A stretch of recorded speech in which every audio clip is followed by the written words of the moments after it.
ad-dawa.tv, দুনিয়া ও আখিরাতের কল্যাণে।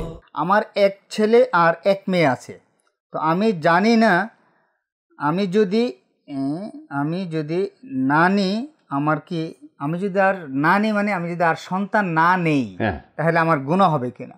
সন্তান নেবেন না কি জন্য?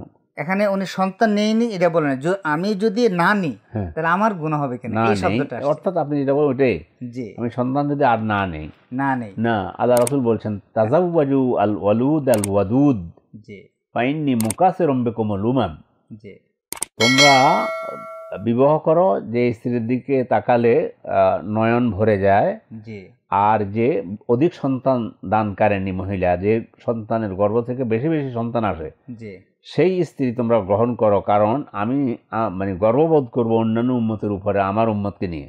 জি, ফলে আপনার একজন ছেলে এবং একজন মেয়ে, এতে আপনি আর নেবেন না, নেয়া না নেয়ার বিষয়টা তো আপনার হাতে নয়, আল্লাহ তাআলা আপনাকে দিতে চাচ্ছেন, আপনি নেবেন না, আল্লাহর সাথে হাত ধরতে যাবেন কি জন্য? এই দুইজনকে যে আল্লাহ বড় করবেন, সুখে শান্তিতে রাখবেন, আপনার আরও দুইজন আসছে তাদেরকেও আল্লাহ তাআলা সুখে শান্তিতে রাখবেন। আপনি আরও দুইজন নিলে শান্তি কমে যাবে, তাহলে তো আল্লাহর সাথে সেরেক হয়ে যাবে।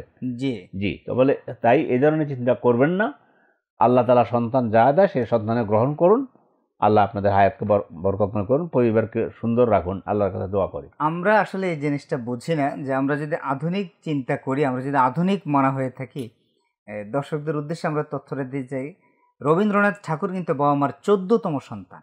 আচ্ছা, যদি ওনার বাবা মা যদি এই যে জন্ম নিয়ন্ত্রণ শব্দটা যেটা আমরা এখন শুনি যে দুটি সন্তান, দুটি সন্তানের বেশি নয়, একটি হলে ভালো হয়, তাহলে রবীন্দ্রনাথকে কোথায় পাইতো? হ্যাঁ, আর এটা তো আল্লাহর সাথে, ফিতরতের সাথে সাংঘর্ষিক। আল্লাহ চীন করে আইন করেছে যে সন্তান একজনের বেশি নেওয়া যাবে না। এখন এসে দেখা দিয়েছে বৃদ্ধদের সংখ্যা বেড়ে গেছে, যুবকরা নেই।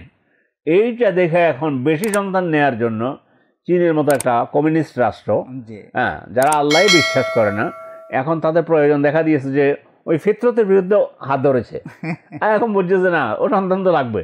এখন শুধু সন্তান নিষেধ নয়, বেশি নিতে পারলে এখন তাদের, ইউরোপের অনেক কান্ট্রিতে আছে যারা সন্তান বেশি নিলে রাষ্ট্রীয়ভাবে পুরস্কৃত হয়। হ্যাঁ, বহু দেশ আছে রাষ্ট্রীয়ভাবে পুরস্কৃত হয়। ধন্যবাদ আপনাকে।